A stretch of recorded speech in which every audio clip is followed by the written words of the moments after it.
I'm Gregory Ramshaw. I'm a professor in the Department of Parks, Recreation, and Tourism Management here at Clemson. And my areas of research are primarily involved with cultural heritage studies and its relationship to tourism. Well, I think we're going to see probably increased tourism to parts of the U.S. that have the best viewing potential, particularly for the totality of the tourism. Some of those places are going to be in urban areas, obviously places like Indianapolis, I believe, is one. Cleveland is another. They'll probably see an increase in tourism, and obviously they have the facilities and the infrastructure to deal with a large number of visitors. Well, I mean, the interesting thing is going to be that this is in April. It's on a Monday in April. Probably not a lot of communities will have seen a lot of tourism at that time of year. We tend to see tourism, particularly leisure-based tourism, more into the summer months. So actually seeing tourism at that time of year for many communities is going to be different.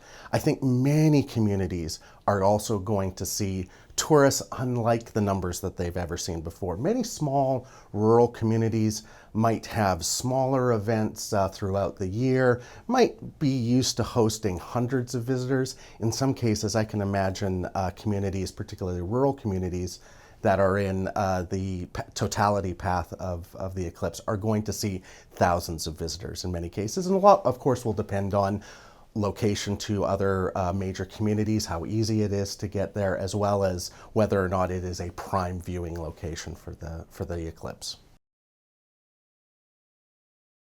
Well, I think for some of these communities, they are going to be, many people are going to be visiting them for the first time.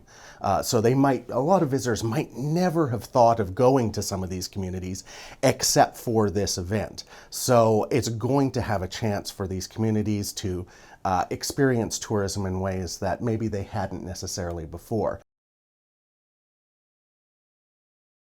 If it becomes more overwhelming for communities, if they're not certain entirely how to deal with the numbers of people, that can put strain on that relationship. So one can imagine with the eclipse, there are going to be communities that are going to be hosting many, many more visitors than they probably ever have before.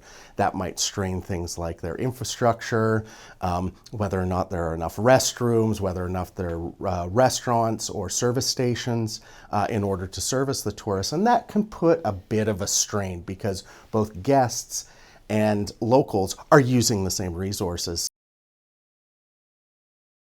Well, I think one of the really interesting things with something like a solar eclipse is going to be how shareable that instant reaction is going to be. The one that comes to mind from 2017 here in South Carolina when we were able to experience an eclipse was actually there was a baseball game in Columbia, South Carolina that they were playing the game, they stopped it while the eclipse was happening, and people around the world, I mean, this thing was viewed millions and millions of times. So, being able to see that, experience it, see a little bit of what that's like, that becomes shareable as well. So when these destinations are, if they're able to capture some really fantastic, iconic social media posts while the eclipse is happening, I mean, those sorts of things live on for a while and people want to look at them and share them. And again, it's another way of getting an idea of what that place is like. Do I want to visit there? Look at that sense of community that they're having. And that lives on far beyond the event.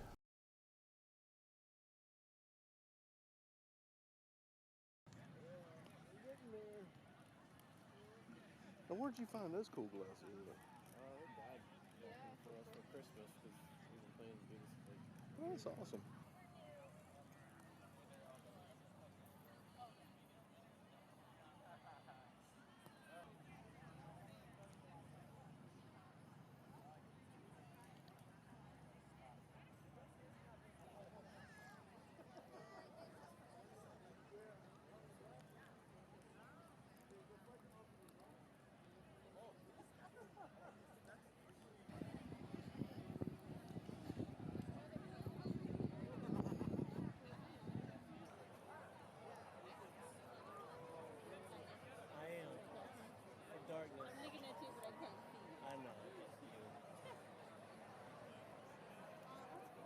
about 15 more minutes, so it should be dark.